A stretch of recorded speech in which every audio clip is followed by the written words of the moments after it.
بسم اللہ الرحمن الرحیم۔ السلام علیکم ورحمۃ اللہ وبرکاتہ۔ دوستوں، ہم پھر سے آپ کے لے کر حاضر ہوئے ہیں مولانا قاری حنیف ملتانی رحمۃ اللہ علیہ کا بیان۔ اللہ تعالی حضرت کی مغفرت فرمائے۔ دوستوں، بیان کو مکمل سنے گا آخر تک، چلے دیر نہ کرتے ہوئے بیان کو شروع کر لیتے ہیں۔ آل محمد کما صلیت علی ابراہیم وعلی آل ابراہیم انک حمید مجید۔ اللہم بارک علی محمد وعلی آل محمد کما بارکت علی ابراہیم وعلی آل ابراہیم انک حمید مجید۔ حضرات علماء کرام، محترم بزرگوں، عزیز دوستو، کافی سارے عرصے کے بعد آپ کے شہر جھنگ میں حاضری کا اتفاق ہوا، اور اللہ جانتا ہے کہ اس وقت دل میں کتنا دکھ محسوس کر رہا ہوں۔ جب بھی جھنگ میں حاضری ہوئی، میرے دائیں یا بائیں مفتی عبدالحلیم رحمہ اللہ تشریف فرما ہوا کرتے تھے۔ آج سٹیج خالی ہے۔ آج وہ اللہ والا ہم میں نہیں۔ حضور کریم صلی اللہ علیہ وسلم نے ارشاد فرمایا، علماء کا انتقال قیامت کا پیش خیمہ ہے۔ اللہ والوں کا دنیا سے اٹھ جانا گھنٹی ہے اس بات کی کہ قیامت آئی۔ پھر ایسا اللہ والا جو کبھی کسی کو لڑا کے راضی نہیں، کسی کو بھڑا کے راضی نہیں، پورے شہر کو ملا کر چلے کے چلنے والا، اللہ اور اس کے رسول کریم صلی اللہ علیہ وسلم کے صحیح راستے پہ لوگوں کو گامزن کرنے والا، آخری دم تک اسی کوشش میں، اسی سعی میں اور اللہ اللہ کرنے میں اور کرانے میں ساری زندگی گزار دی۔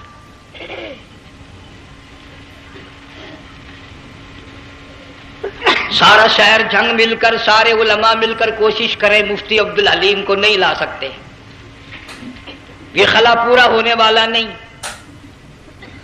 پھر ساتھ ساتھ مولانا صوفی محمد یار صاحب سب قید رحمہ اللہ، وہ بھی اس دنیا فانی سے رخصت فرما گئے۔ ایک اچھے خاصے طبقے کو وہ بھی داغ مفارقت دے گئے، اور قریب ہی کے زمانے میں سرگود شہر میں مفتی احمد سعید صاحب رحمہ اللہ وہ بھی رخصت ہو گئے۔ تو یقین جانو ان حضرات کا دنیا سے اٹھنا اس بات کی علامت ہے کہ ملک میں کچھ نہ کچھ ہونے والا ہے۔ جب آگ لگتی ہے، طوفان آتا ہے، بارش آتی ہے، عورت اپنے بچوں کو تلاش کرتی ہے، ادھر آ جاؤ، بارش آ گئی، آگ لگ گئی، اللہ پاک بھی اپنوں کو پہلے بلا رہا ہے، یہاں کچھ ہونے والا ہے، تم پہلے ہی آ جاؤ۔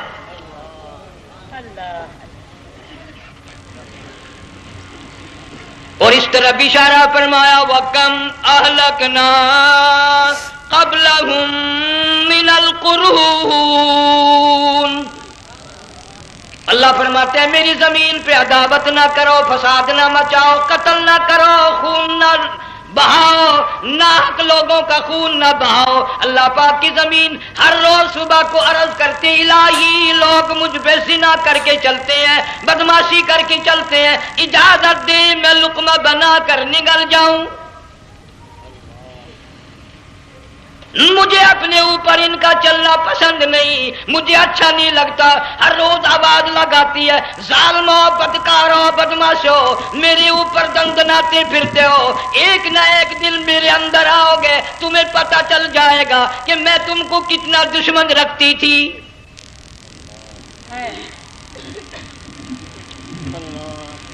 آج لوگ آزاد ہو گئے، جو کسی کی سمجھ میں آتا ہے وہی بکتا ہے، جو سمجھ میں آتا ہے وہی کرتا ہے، نہ کوئی راہ متعین رہی، نہ کوئی مسلک رہا، نہ کوئی بات رہی۔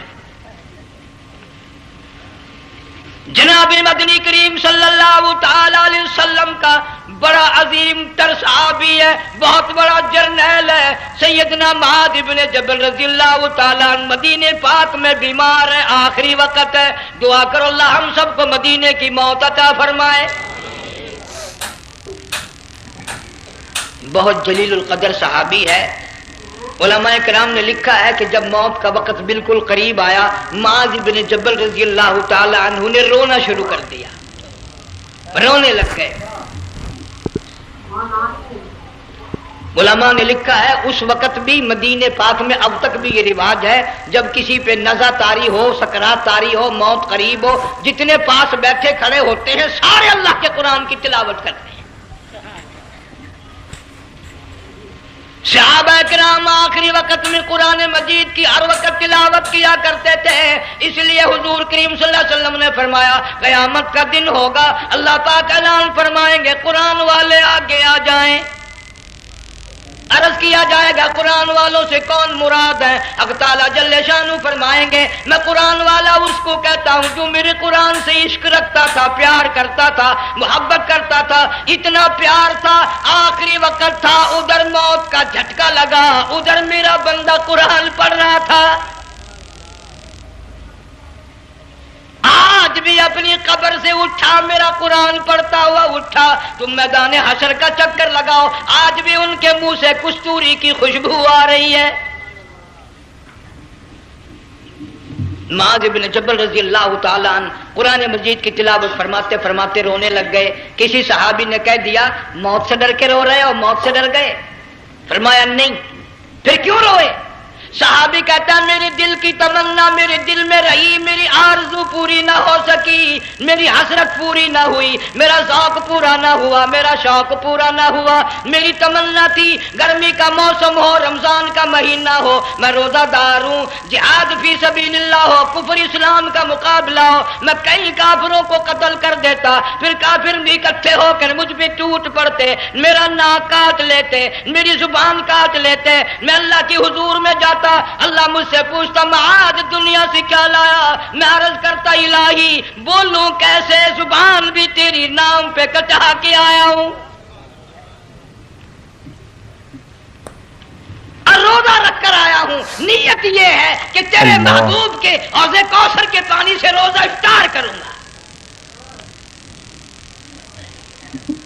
ان اللہ والوں کی یہ موت تھی۔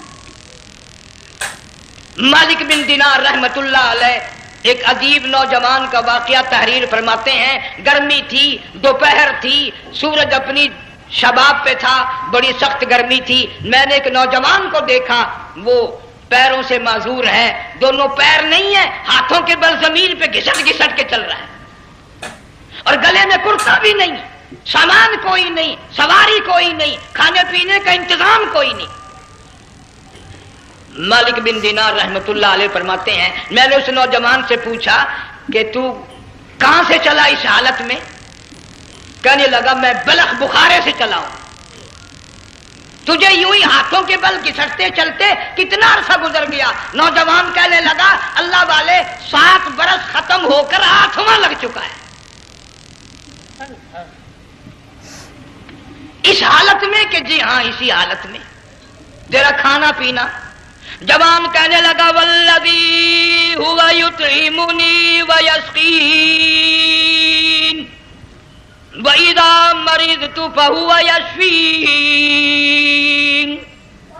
اللہ ہی کھلاتا ہے وہی پلاتا ہے، بیمار ہو جاتا ہوں وہی تندرستی عطا کرتا ہے۔ اور نوجوان دوپہر بڑی سخت ہے، گرمی بڑی سخت ہے، میرے یہاں دوپہر کو آرام کر لے، قیام کر لے، کچھ دیر ٹھہر جا، آج میرے یہاں قیام کر لے۔ نوجوان رونے لگا اور کہنے لگا مالک بن دینار یہ 2-4 منٹ جو تیری ساتھ باتوں میں میرے خرچ ہو گئے، مجھے ان کا ہی بڑا دکھ ہے، میں اور اپنی اس معذوری میں ہاتھوں کے بل 2-4 گز گھسٹ کر اور اپنے رب کے قریب ہو جاتا۔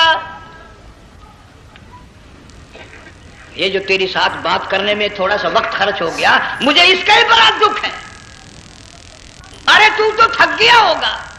جوان کہتا ہے تیرے دیوانے مگر چلنے سے رک سکتے نہیں، تیرے دیوانے مگر چلنے سے رک سکتے نہیں، پاؤں تھک جاتے ہیں دل ان کے کبھی تھکتے نہیں۔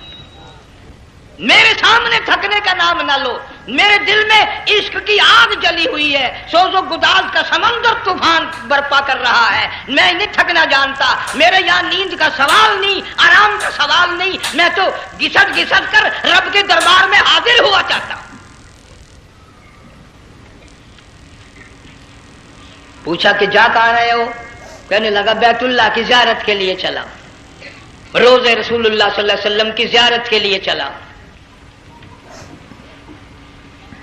کھانا پینا کچھ نہیں کہ نہیں، بس کہ منتظر ہوں اس گھڑی کا کہ کب وہ وقت آئے اور کب میں جا کر یوں کہوں کہ اے مدینے کی مہاجر سبز گنبد کے مکی، اے مدینے کے مہاجر سبز گنبد کی مکی، عرش ہے تیرے قدم کے فیض سے یہ سرزمین۔ کب وہ وقت آئے، کب میں مدینے کی گلیوں کو دیکھوں، کب آب و ہوا کو دیکھوں، کب مدینے کی بہاروں کو دیکھوں، کب گنبد خضرا پہ میری نگاہ پڑے، میرے دل کی تسلی ہو جائے۔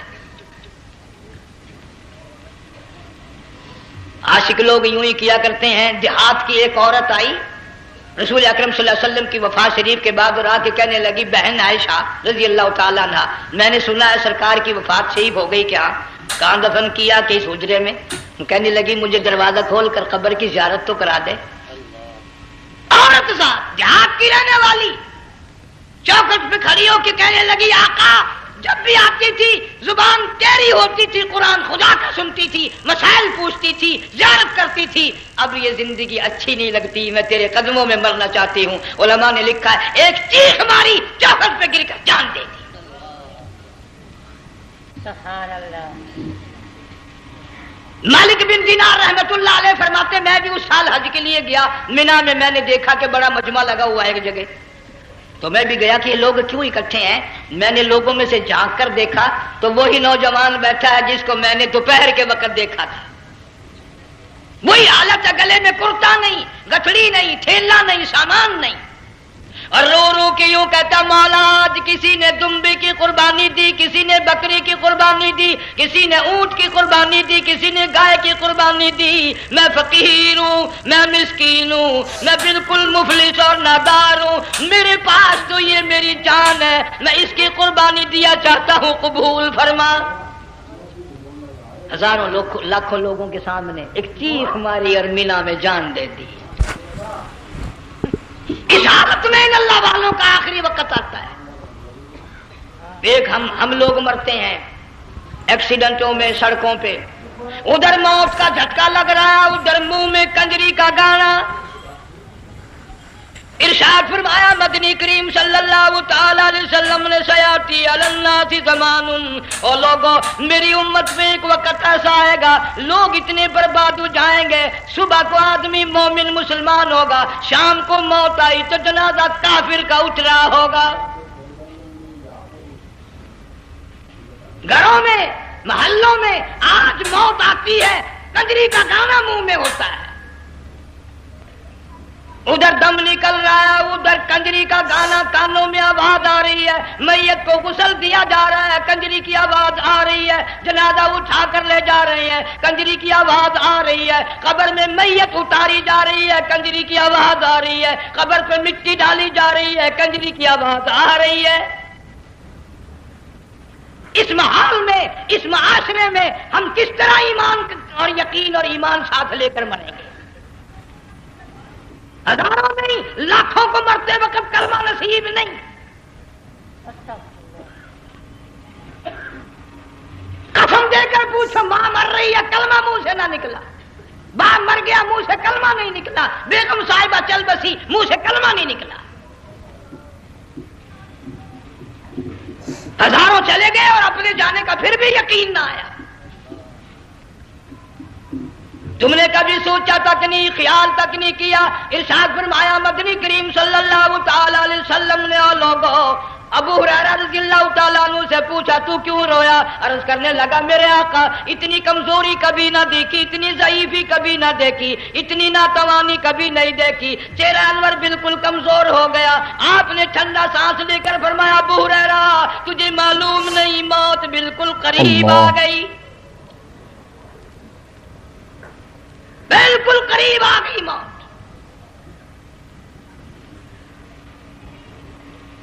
تیری ایک انگلی پکڑ کر اگر کوئی مروڑ دے کتنا دکھ ہوگا، درد ہوگا، ہائے ہائے ہائے۔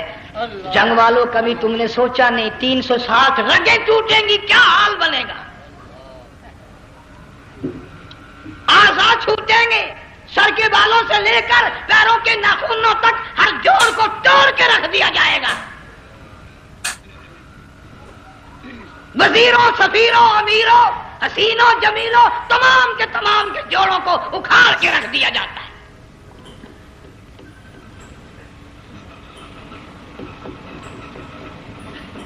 پروگرام تک نہیں مرد عورتوں کا کہ یہ دنیا کسی کی نہ بنی، قبر میں آخر جانا ہی جانا ہے۔ علماء کرام نے لکھا ہے کہ حضرت عیسیٰ علیہ السلام کے پاس لوگ آئے اور کہنے لگے نئی نئی قبروں سے مردے زندہ کر کے دکھاتے ہو، آؤ ہم ایک پرانی قبر پہ لے کے چلتے ہیں، مردہ زندہ کر کے دکھاؤ۔ عیسیٰ علیہ السلام تشریف لے گئے، فرمایا کم باذن اللہ، ایک نوجوان زندہ ہو کر قبر سے نکل کر سامنے آ کر کھڑا ہو گیا۔ عیسیٰ علیہ السلام نے پوچھا تو کون ہے؟ وہ کہنے لگا میرا نام سام ہے، میں حضرت نوح علیہ السلام کا بیٹا ہوں۔ تو پیغمبر کا دماغ تو پیغمبر کا ہوتا ہے نا۔ فرمایا تجھے تو بڑا عرصہ قبر میں گزر گیا، کتنے ہزار سال قبر میں گزر گئے؟ کہ جی ہاں۔ عیسیٰ علیہ السلام نے فرمایا یار ملاقات تو اللہ نے کرائی دی، قبر کا کچھ حال تو بتا، کیا بنتی ہے؟ قبر کا کچھ ماحول بتا، قبر کی خبر بتا۔ علماء کرام نے لکھا وہ نوجوان رونے لگا اور کہنے لگا عیسیٰ علیہ السلام تو قبر کی خبر پوچھتا ہے، قبر کا حال پوچھتا ہے، قبر کا ماحول پوچھتا ہے، قبر کا معاملہ مجھ سے پوچھتے ہو، آپ مجھ سے پہلے یہ کیوں نہیں پوچھتے کہ موت کا جھٹکا کتنا شدید ہے؟ نوجوان رو کے کہنے لگا عیسیٰ علیہ السلام کتنے ہزار سال میری موت کو گزر گئے، پر مالک کائنات کی قسم آج تک میرا منہ کڑوا ہے۔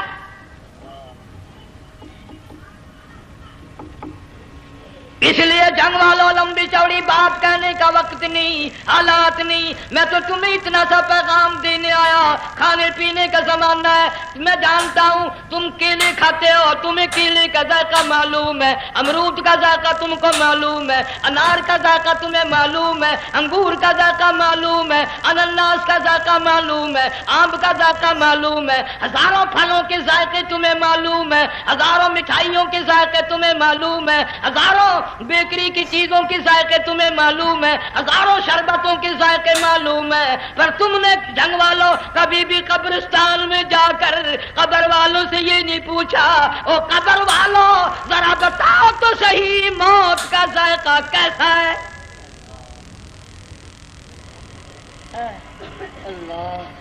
تم نے چکھا نہیں، جنہوں نے چکھا وہ بتانے نہ آئے کیسا ذائقہ ہے۔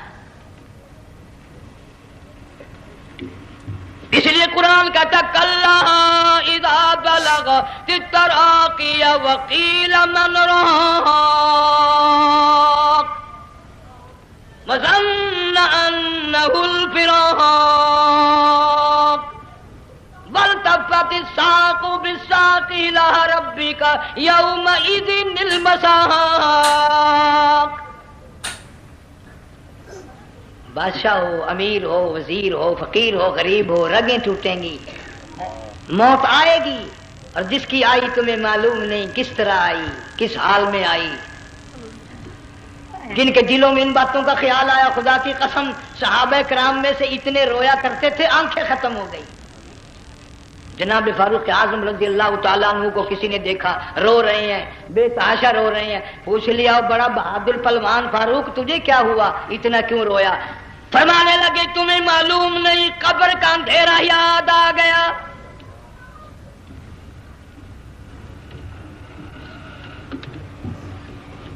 ایک 1,29,000 صحابہ کرام اس آخرت کے لیے قربانیاں دیتے آئے، اولاد کی قربانی دی، مال کی قربانی دی، جان کی قربانی دی، جو کرنا پڑا وہ کر گزرے، لیکن محمد عربی صلی اللہ علیہ وسلم کا دامن نہ چھوڑا۔ اسی لیے ہر سال اللہ پاک جل شانہ نے اس امت کو یہ موقع دیا کہ سنت خلیل پہ عمل کرتے کرتے قربانیوں کی یاد تازہ ہو جائے، قربانیوں کی یاد تازہ ہو جائے۔ قرآن کریم میں جا بجا ابراہیم علیہ السلام کا اللہ پاک نے ذکر خیر فرمایا، یوں فرمایا ہم نے ان کے بڑے امتحان کیے، بڑی آزمائش کی، وہ ساروں میں کامیاب ہوئے۔ تم ہر وقت اللہ سے یہ دعا کیا کرو اللہ ہمیں امتحان میں نہ ڈالے، آزمائش میں نہ ڈالے، ہم امتحان کے قابل نہیں۔ یہ ہمارے جو امتحان ہوتے ہیں ان میں نقل ماری جاتی ہے، تو اللہ امتحان لے گا تو نقل کیسے ماریں گے، کیسے کام چلے گا؟ جناب ابراہیم علیہ السلام کو اللہ پاک نے ہزاروں امتحان میں مبتلا کیا، ہزاروں آزمائشیں کی، فَأَتَمَّهُنَّ، سب میں کامیاب گیا، سب میں پاس نکلا۔ ایک آزمائش ایسی بھی آئی اللہ کی توحید کی وجہ سے، شرک کو مٹانے کی وجہ سے ابراہیم علیہ السلام کا سارا مصر فلسطین دشمن بن گیا، حضرت سارہ کو ساتھ لے کر چل دیے، ایک بیوی ساتھ ہے، اکیلا دم میں۔ یہاں تو لوگ محلوں میں شہروں میں کہتے ہیں جی میں اکیلا ہی ہوں، میں کیا کروں؟ اگر خلیل کہتا کہ میں اکیلا ہوں تو آج قرآن میں اس کا ذکر خیر کیسے ہوتا؟ پرواہ نہ کی، وہ کہتا میرے لیے میرا اللہ کافی ہے۔ کون کہتا ہے میں اکیلا ہوں؟ میری ساتھ تو اللہ ہے۔ مصر سے گزرنے لگے، بادشاہ کے ملازموں نے بادشاہ کو جا کے بتایا بڑی خوبصورت عورت گزر رہی ہے تیرے حلقے سے، بہت بڑی خوبصورت عورت ہے۔ کہ ملازم پکڑ کے لے کے چلے تو عورت ذات حضرت سارہ رونے لگ گئی، خلیل میرا کیا بنے گا؟ پیغمبر کو اللہ کی ذات پر بڑا یقین ہوتا ہے، فرمایا پرواہ نہ کر، میری آبرو میرے مولا کی آبرو ہے، چاہے جہاں چلی جا میری عزت کی حفاظت میرا اللہ کرے گا۔ فرمایا فاللہ خیر حافظا وہو ارحم الراحمین،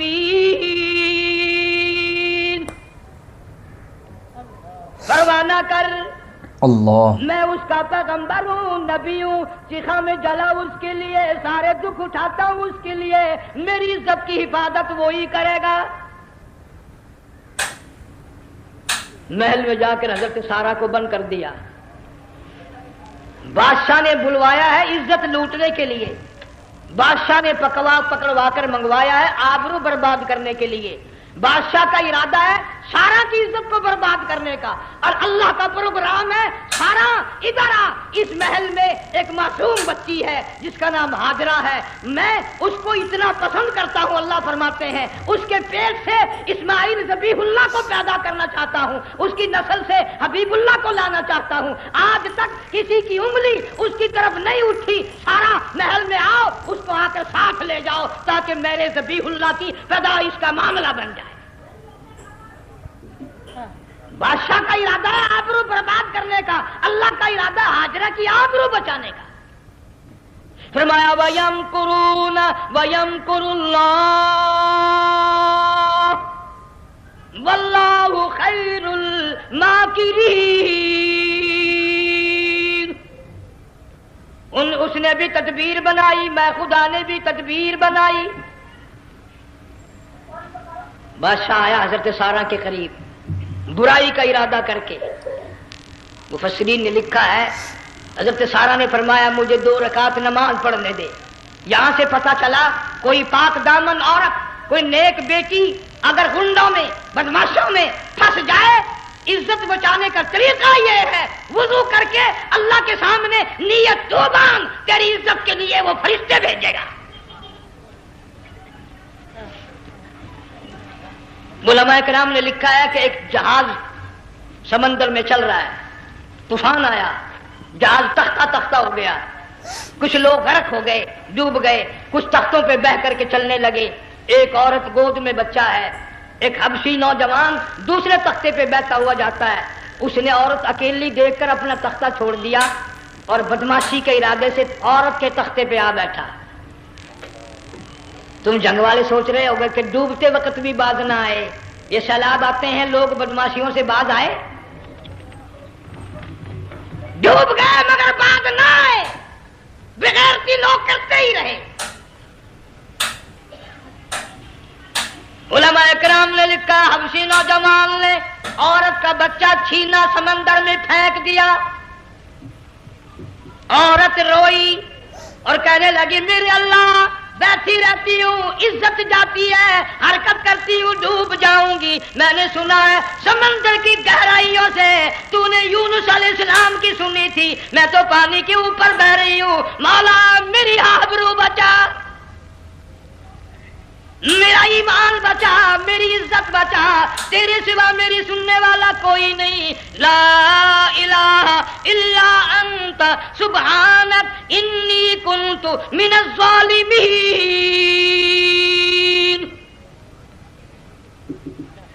علماء نے لکھا ہے کہ ایک گردن سی نمودار ہوئی پانی میں سے اور حبشی نوجوان کو ایک ہی لقمہ بنا کر لے گئی. وہ تو ہر جگہ سنتا ہے، پکارنے والا بے بس بے کس ہو کر جب اس کو پکارتا ہے وہ ہر جگہ انداز پہنچاتا ہے، وہ ہے جو موجود ہر جگہ. عورت بہتی بہتی کنارے جا لگی، ایک جہاز قریب آیا، دوپٹے کا اشارہ کر کے اس کو بلایا. جہاز میں جب سوار ہوئی تو دیکھتی کیا ہے، ایک نوجوان کی گود میں اس کا وہ بچہ جو سمندر میں پھینک دیا تھا بیٹھا ہوا کھیل رہا ہے. ٹوٹ پڑی میرا بچہ ہے. لوگوں نے کہا تیرا کہاں سے آیا؟ ماجرا سنایا. اس طرح ہوا. جہاز کے کپتان نے کہا ہم جہاز لے کر آ رہے تھے، غیب سے آواز آئی جہاز ادھر کو لے آؤ ورنہ ڈبو دیے جاؤ گے. ہم جب جہاز وہاں لے کر پہنچے تو دیکھتے کیا ہے کہ ایک جانور کی پیٹھ پہ یہ بچہ بیٹھا ہوا کھیل رہا تھا. عزت بھی بچی، ایمان بھی بچا، بچہ بھی بچا. اور کوئی بچانے کے لیے تدبیر کرے جبھی نا. حضرت سارا نے نماز پڑھ کر بددعا کر دی. بادشاہ کے سارے بدن میں درد ہونے لگا. پیغمبر کا سارا گھر بڑا کریم ہوتا ہے. جب اس کو درد نے ستایا نا، کہنے لگا میں وعدہ کرتا ہوں تجھے کچھ نہیں کہوں گا، میرے لیے دعا کر دے. اب اگر کوئی جنگ کا ہوتا یا میں ہوتا کہتا دفع ہو تیرے واسطے دعا کا دی. لیکن حضرت سارا نے پھر جولی پھیلا دی، مولا وعدہ کرتا ہے بدماشی سے توبہ کرتا ہے، اس کو تندرستی عطا فرما دے. اللہ نے تندرستی عطا کر دی. وہ پھر کہنے لگا لو ایسی حسین عورت کب ہاتھ آئے گی، پھر برائی کے لیے تیار ہوگی. یہاں سے پتا چلا کہ یہ جو گنڈے بدماش ہوتے ہیں ان کی قسم کا بھی کوئی یقین نہیں. اگلے دن ایک آدمی نے قسم کھائی تو اس کے خلاف کرنے لگا. لوگ کہنے لگے کہ تو نے قسم کھائی تھی، قرآن اٹھایا تھا. آخر کیا تھی گیا بل ڈٹھی ہوئی مسجد سی، پاٹیا ہوا قرآن سی. اگر ڈٹھی ہوئی مسجد سی تو پاٹیا قرآن سی. قرآن کے نام پورا سی جڑا میں چاہیا. مگر اسے یہ معلوم نہیں کہ تو نے تو پڑھا قرآن اٹھایا، ڈٹھی ہوئی مسجد میں اٹھایا. خدا کا جب غضب آئے گا تو وہ ادھورا نہیں آئے گا، وہ ادھورا نہیں آیا کرتا. 3 مرتبہ اس بادشاہ نے حضرت سارا کے ساتھ ایسا کرنے کا ارادہ کیا. پھر دعا ہوئی، پھر بد دعا ہوئی، پھر دعا ہوئی، پھر بد دعا ہوئی. آخر کار کہنے لگا اپنے ملازموں کو کہ ہوئے بدماشو، عورت کے روپ میں کسی بلا کو پکڑ کے لائے ہو، کسی جن بھوت کو لے آئے ہو. اور کہنے لگا تو چلی میرے محل سے جلدی چلی جا. اور جاتے جاتے وہ کہا کہ یہ تیری خدمت کیا کرے گی، یہ بچی میرے محل میں ہے، اس کو ساتھ لے جا. حضرت سارا کو ہاجرہ کو ساتھ کر دیا. سیانی ہو گئی، حضرت ابراہیم علیہ السلام سے نکاح کر دیا. اسماعیل علیہ السلام پیدا ہو گئے. اللہ میاں جب حضرت ابراہیم علیہ السلام چومتے ہیں، چاٹتے ہیں، ماتھے پہ بوسے دیتے ہیں، اٹھاتے ہیں. پیغمبر کا بیٹا، خود بھی نبی اور عالم میں آنے والا نبی، کالی کملی والا صلی اللہ علیہ وسلم، کتنا حسین چہرہ ہوگا. اللہ میاں نے پھر آزما لیا. حکم دیا کہ اس ہاجرہ کو، اسماعیل کو، دونوں ماں بیٹوں کو وہاں چھوڑ کے آ جہاں سینکڑوں میل میں پانی کوئی نہیں، آدمی کوئی نہیں، رستہ کوئی نہیں، گھاس کوئی نہیں، پتا کوئی نہیں. جہاں بیت اللہ ہے یہاں کے بارے میں حکم دیا چھوڑ کے آ. اور اگر آپ کو نیند نہیں آئی تو مزہ آئے گا. اللہ نے یہ فرما دیا، بتانا نہیں ہے کہ میں نے حکم دیا ہے. خدا حافظ نبی نہیں کہتا اپنی بیوی کو. آج لوگ ہر بات میں کہہ دیتے ہیں ہمارے پیروں کو پتا کل کو کیا ہوگا، ہمارے فقیروں کو پتا ہے پرسوں کیا ہوگا. اور بڑی مدت کی بات ہے، یہی موسم تھا، چماسا گرمی تھی. انارکلی لاہور سے ہم کئی ساتھی گزر رہے تھے. فٹ پاتھ پہ بیٹھا ہے ایک ملنگ، چاروں طرف لوگ کھڑے، بڑا مجمع. کافی دنوں کی تو بات ہو گئی. ہاتھوں کی لکیر دیکھ کر لوگوں کی تقدیر بتا رہا تھا. کسی کو کہتا تھا تجھے بڑی اونچی پوسٹ ملے گی، کسی کو کہتا تھا تیری شادی بڑی فرسٹ کلاس لیڈی سے ہوگی. وہ بابو تو کوڈا ہی ہو جاتا تھا، لیڈیوں پہ بڑے مرائے یہ لیڈے. کوئی کام نہیں، رات دن بس لیڈیوں کے پیچھے ہی پھرنا ہے. میں نے اپنے ساتھیوں سے کہا، میں نے کہا میں بھی تقدیر پوچھتا ہوں اپنی. کہنے لگے شرارت ہو جائے، یہ منع کر لے. ساری دنیا پر ہاتھ دکھا رہی ہے، کوئی شرارت نہیں، میرے ہاتھ میں شرارت ہے. 1 روپیہ لے رہا تھا وہ، میں بھی لوگوں میں گھساتا بھیڑ میں سے اوپر نیچے ہی ہوتا میں بھی پہنچ گیا. اور دونوں گھٹنے میں نے زمین پہ رکھ دیا، روپیہ ہاتھ میں نے اس کے ذکر کہا، میں کہا ملنگ جی اگر اب ویکھیا میری شادی ہو جائے گی کہ نہیں. اب اس نے دیکھ کے میری طرف کہنے لگا، اس نے سوچا کہ یہاں اچھے بھلے کو نہیں ملتی پاکستان میں، اسے کون دے گا؟ اچھی طرح میرا ہاتھ دیکھا بھی نہیں، جھٹک کے کہنے لگا نہیں تیری شادی نہیں ہونی ہے۔ میں کیا کھوتے تیرے باپ کے 8 بچے کھیل رہے ہیں۔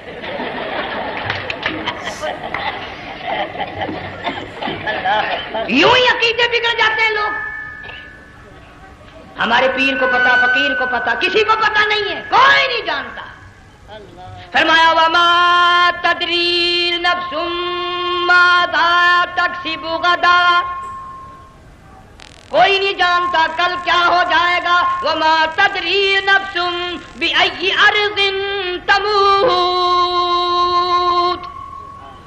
کوئی نہیں جانتا زمین کے کس ٹکڑے پہ موت آئے گی۔ ان اللہ علیم خبیر، ایک اللہ کی ذات جانتی ہے۔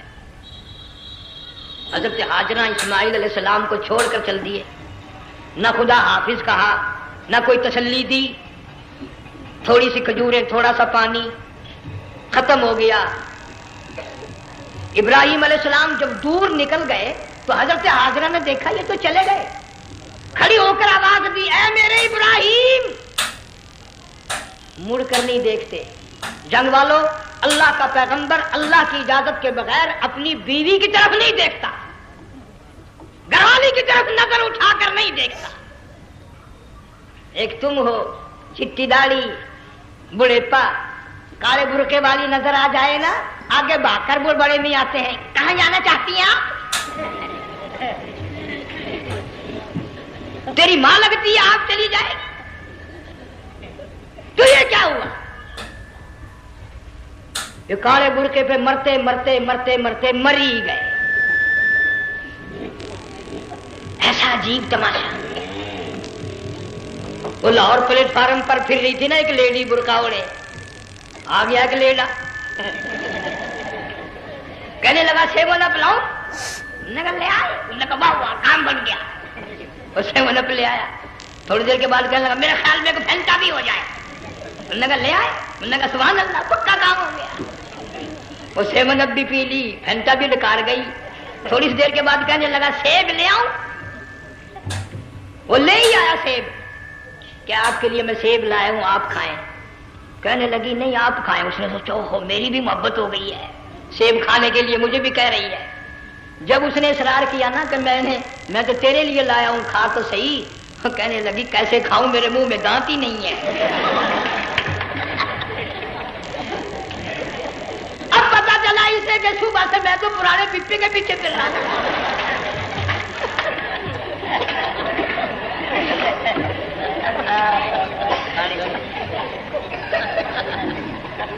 صرف برقع دیکھا چل دی۔ یہاں پیغمبر اپنے گھر والی کی طرف نہیں دیکھتا۔ حضرت ہاجرہ نے اسماعیل علیہ السلام کو سینے سے لگایا، عرب کی قداور مائی، طاقتور مائی، دوڑ لگا کر حضرت خلیل کا راستہ آ کے روک لیا اور کہنے لگی میں جوان عورت، یہ پیارا نور نظر، یہ لخت جگر، شکل تو دیکھو، صورت تو دیکھو، ہمیں یہاں چھوڑ کے جا رہے ہو؟ اللہ کا پیغمبر بولتا نہیں۔ پتہ چلا پیغمبر اللہ کی اجازت کے بغیر سانس نہیں لیتا، آنکھ کا اشارہ نہیں کرتا۔ حضرت ہاجرہ رونے لگ گئی، میرے خلیل، میرے ابراہیم، میرا قصور بتاؤ، میرا جرم بتاؤ، میری خطا بتاؤ، میرا گناہ بتاؤ، معافی چاہوں گی، معذرت کروں گی، اس بچے کا کیا گناہ ہے، اس میدان میں چھوڑ کے چلے ہو؟ بولتے نہیں ہیں، اللہ کی طرف سے بولنے کی اجازت نہیں ہے۔ حضرت ہاجرہ نے خود ہی قیاس لگایا، سوچتی ہیں پیغمبر تو کسی پہ ظلم نہیں کرتا۔ وہ کہنے لگی خلیل کہیں اس رب کا حکم تو نہیں، کہیں اس اللہ کا یوں حکم تو نہیں؟ جنگ کے لوگوں اگر خلیل ہاں کہہ دیتا تو کیا حرج تھا؟ ہاں نہیں کہتا، اجازت نہیں، تاکہ ہاجرہ کے یقین ایمان کا امتحان مکمل ہو۔ مفسرین نے لکھا ہے کہ حضرت ابراہیم علیہ السلام نے سر کا یوں اشارہ کیا، بس ذرا سا ہاں، پھر عورت کا ایمان دیکھ، یقین دیکھ، یہیں نہ بیٹھی، دوڑ کے وہاں گئی ہے جہاں پہلے بٹھا کر آئے تھے، اور کہنے لگی ابراہیم جاؤ، میں جانوں میرا رب جانے، پرواہ نہیں۔ راتیں آتی ہیں چلی جاتی ہیں، دن آتے ہیں گزر جاتے ہیں، تھوڑی سی کھجوریں تھی وہ ختم ہو گئی، پانی ختم ہو گیا، بھوک اور پیاس نے بے چین کر دیا۔ اسماعیل علیہ السلام کی اتنی لمبی زبان باہر نکلا، دو پتھر کھڑے کر کے اوپر ایک پتھر رکھ کر چھاؤں بنائی، اس کے نیچے لٹا دیا، اور پھر چکر لگایا، کبھی صفا پہاڑی پہ چڑھتی ہے، کبھی مروہ پہاڑی پہ چڑھتی ہے، کبھی اترتی ہے، اور ڈھلوان میں سے بھاگ کر چلتی ہے جب اپنا بچہ نظر نہیں آتا۔ سارے کہہ دو اللہ بڑا بے نیاز ہے، اللہ بڑا، زور سے کہو اللہ بڑا۔ کسی کے 500 سال کے سجدے رد، کسی کی ہزاروں سخاوت صدقات رد، کسی کی چال منظور، کسی کی رفتار منظور، کسی کی ٹور منظور۔ اور یوں فرمایا ہاجرہ میری رحمت کی تلاش میں آج جو تو نے دوڑ لگائی ہے، یہ تیری چال ڈھال رفتار ٹور ہمیں اتنی پسند آ گئی، اتنی پسند آ گئی کہ آج کے بعد خلیل اللہ کیوں نہ ہو، ذبیح اللہ کیوں نہ ہو، کلیم اللہ کیوں نہ ہو، روح اللہ کیوں نہ ہو، حبیب اللہ کیوں نہ ہو، صحابہ کرام کیوں نہ ہو، قطب ابدال غوث کیوں نہ ہو، میری ہاجرہ مجھے اپنی کبریائی کی قسم جب تک وہ تیری چال چل کے نہ دکھائے گی حاجی کا لانے کا حقدار نہیں ہو سکتا، تیری رفتار اسے چلنی پڑے گی۔ فرمایا ان الصفا والمروۃ من شعائر اللہ فمن حج البیت او اعتمر فلا جناح علیہ ان یطوف بہما ومن تطوع خیرا فإن اللہ شاکر علیم۔ 7ویں چکر میں آواز سی آئی، اب رو پڑی حضرت ہاجرہ، کہنے لگی میرا بچہ اگر چل بسا میں پھر کیا کروں گی، سن لی میں نے آواز۔ آپ کی کیا دیکھتی ہے، اسماعیل علیہ السلام کی نرم و نازک ایڑیاں جس زمین پہ رگڑی گئی تھی وہاں سے چشمہ جاری کر دیا۔ حضرت ہاجرہ نے پی لیا، بھوک بھی ختم ہو گئی، پیاس بھی ختم ہو گئی، بچے کو بھی پلایا۔ اللہ تعالیٰ نے خانہ کعبہ کی بنیاد ڈال دی، ایسے گھر کی بنیاد ڈالی، حضور صلی اللہ علیہ وسلم فرماتے ہیں 500 سال کی عبادت ایک طرف اور بیت اللہ پہ ایک نگاہ یوں ڈالنا ایک طرف۔ 500 سال کی عبادت کا وہ ثواب نہیں جو ایک نظر خانہ کعبہ پہ ڈالنے کا ثواب ہے۔ اور اللہ پاک یوں فرماتے ہیں کہ جو آنے والا حجر اسود کو بوسہ دیتا ہے، اللہ پاک یوں فرماتے ہیں میں سمجھتا ہوں میرا سجا ہاتھ پکڑ کر میرے بندے نے چوم لیا۔ جو غلاف کعبہ کو پکڑ کر مانگتا ہے، اللہ فرماتے ہیں میں یہ سمجھتا ہوں میرا دامن پکڑ کے مانگ لیا۔ جو مقام ملتزم پہ لپٹ کے مانگتا ہے، اللہ فرماتے ہیں میں سمجھتا ہوں میری چوکھٹ پہ پڑھ کے مانگ لیا۔ اور فرمایا لوگوں یہ جو آنے والے آئے ہیں یہ رشتہ داروں کے مہمان نہیں، عزیزوں کے مہمان نہیں، دوستوں کے مہمان نہیں، میں خدا میزبان ہوں، یہ میرے مہمان ہیں۔ آج ان کی دعاؤں پہ آمین کہو، فرشتوں کو حکم ہوتا ہے ان سے مصافحہ کرو۔ مگر اللہ تعالیٰ سب کو توفیق دے کہ حج مکمل کر کے آئیں اور سب کا حج قبول فرمائے۔ میرے علاقے میں کئی سالوں کی بات ہے پرانی، جب کوئی حاجی تھا، ایک آدمی حج کر کے آیا، میں دوپہر کو اس کو ملنے گیا تو زور کی نماز کا وقت آیا، میں اٹھ کے چلا گیا نماز پڑھنے۔ پھر عصر کی نماز کا وقت آیا، میں اٹھا اور نماز پڑھ کے آ گیا۔ میں نے اس حاجی کے لڑکے سے پوچھا، میں نے کہا حاجی صاحب نے نماز یہیں پڑھی؟ تو کہنے لگا جی ابھی شروع نہیں کی، سفر کے تھکے ہوئے ہیں نا، 2-4 دن کے بعد شروع کریں گے۔ شکر ہے پہلے لوگ جھوٹ نہیں بولا کرتے تھے، ہاں آج کل کا ہوتا ہے نا تو وہ کہہ دیتا ہے جی یہ تو کئی وقت کی کتھی پڑھ کر بیٹھے ہیں۔ تو پھر مولوی تھا نا، میں بیٹھ گیا حاجی کے پاس، باتوں میں اس کو لے آیا، یہی میں نے کہا حاجی صاحب نماز نہیں پڑھی؟ کہنے لگا آپ ہی لوگوں سے سنا ہے کہ بیت اللہ میں جو ایک نماز پڑھے لاکھ کا ثواب ملتا ہے، مسجد نبی میں جو ایک نماز پڑھے 50,000 کا ثواب ملتا ہے۔ 4 مہینے پڑھ کے آیا، وہ حساب لگا لو۔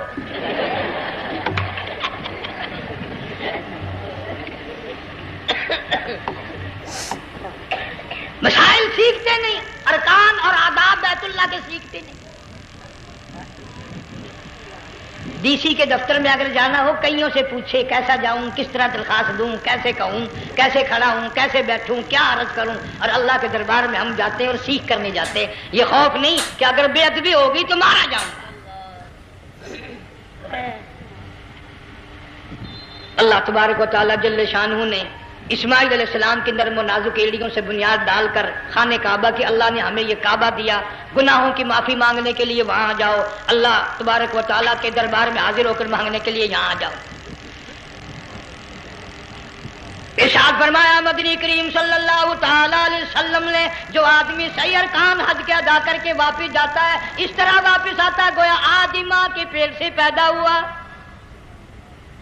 پہلے لوگ یوں ہی حج کیا کرتے تھے، یوں ہی قربانیاں کرتے تھے، اب تو ہر چیز کی لوگ آسانی تلاش کرتے ہیں۔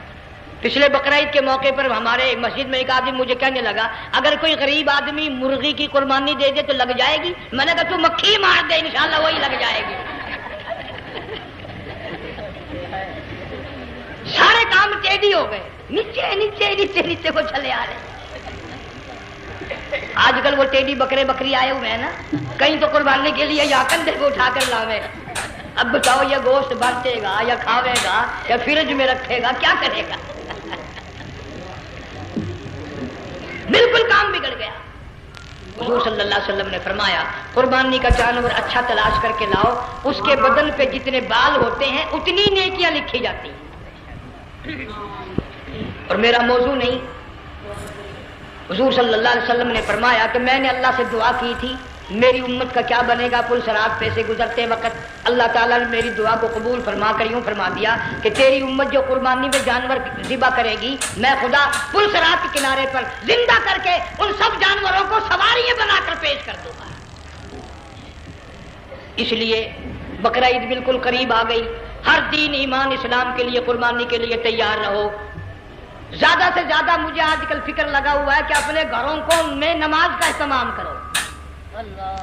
آج حال یہ بنا ہوا ہے کہ اگر گھر والی کی گود میں موت آئی تو گھر والی بے نماز، دھی کی گود میں موت آئی دھی بے نماز، بہن کی جھولی میں موت آئی بہن بے نماز، بیٹے کی گود میں موت آئی بیٹا بے نماز، بھائی کی گود میں موت آئی بھائی بے نماز، ڈاکٹر کے ہاتھ میں موت آئی ڈاکٹر بے نماز، کمپیوٹر کے ہاتھ میں موت آئی کمپیوٹر بے نماز، نرس کے ہاتھ میں موت آئی نرس بے نماز، تیرا کفن خرید کے لانے والا بے نماز، تیرے غسل کا پانی گرم کرنے والا بے نماز، تیری قبر کھودنے والے بے نماز، تیرا جنازہ اٹھانے والے بے نماز، تیری قبر پہ مٹی ڈالنے والے بے نماز۔ اگر تو نمازی بھی ہے یہ اتنے چاروں طرف کے بے نماز تجھے جنت میں کب جانے دیں گے؟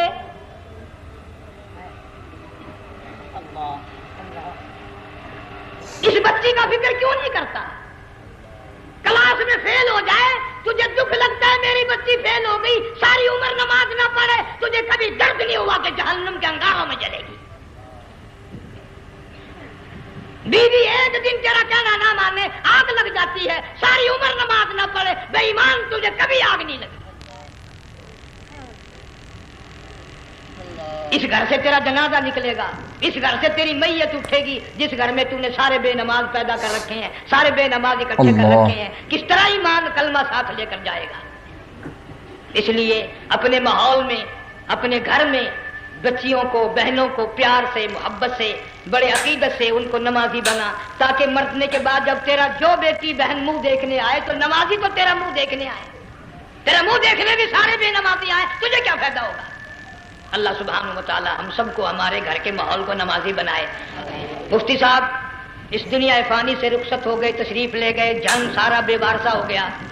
مفتی صاحب ہی کا مدرسہ ہے، یہ مفتی صاحب ہی کے بچے ہیں، ان بچوں کی سرپرستی کرو، ان کا اکرام کرو، ان کی عزت کرو، جامعہ حلیمیہ کی خدمت کرو۔ بقرعید کا موقع آ رہا ہے، وہ تو نہ جانے کس کس طریقے سے اپنا کام چلاتے تھے، ہزاروں لوگوں سے ان کے تعلقات تھے، یہ بچے ہیں نیا کام ہے۔ اللہ سبحانہ و تعالی ہر خدمت گزار کو دو جہان میں سرخ روی عطا فرمائے۔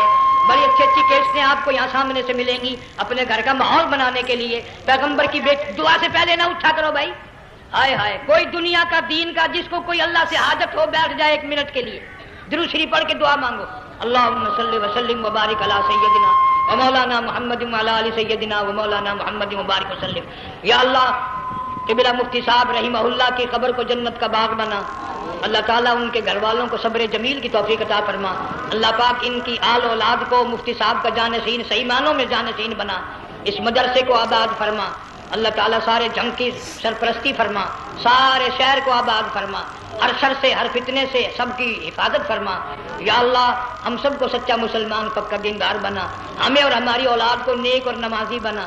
یا اللہ ہمارے گھروں کو نماز اور قرآن سے آباد فرما. کلمے اور ایمان والی موت عطا فرما. صوفی مولانا محمد یار صاحب رحمہ اللہ